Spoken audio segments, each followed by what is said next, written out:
This is Business Over Beer, and this is a special Business Over Beer. The issue of systemic racism has really been thrust to the forefront, and a reaction not like I've ever seen in my lifetime. One of the hurdles is having the confidence to sit there and talk to a bunch of people in a seminar. And it's like she said, I felt that I had to know everything before I got up there. I had to be the best.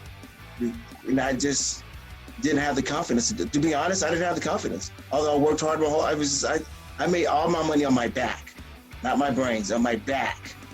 Our schools, our hospitals, our police force, our food is all dependent and really centered around the amplification of white voices at the oppression of Black voices. The mind tries to come up with all sorts of ways to make it seem like this is okay, right? Like this is normal. And you know, I didn't just hear what I just heard, but deep down you know that what you just heard and what you just saw was wrong or making sense, and it goes directly against what your beliefs are.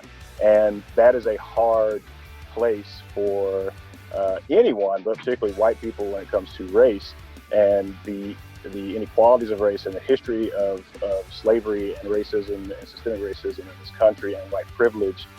These are things that people don't want to deal with. The home that my grandmother lived in was, like I said, built by my grandfather, who was a African-American preacher, going from there and then into high school and then going into sports. My uncle was Portuguese, my godfather was Mexican, there was quinceañeras on both sides growing up.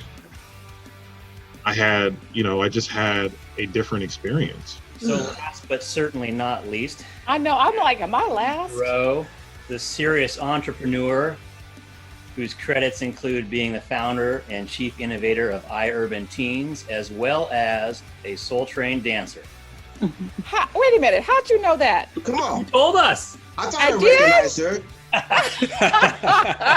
In that discomfort, that's when that magic happens, right? Yeah. Nobody said this work is easy.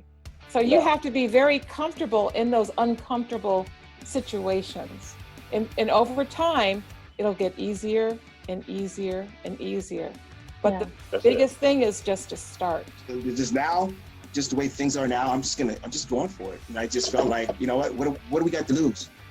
Yeah. You know, that's we're out of harmony. We're out of harmony. We're out of balance as a society, as a community, you know, as Americans, you know, this experiment, you know, everything's better once we get back into harmony.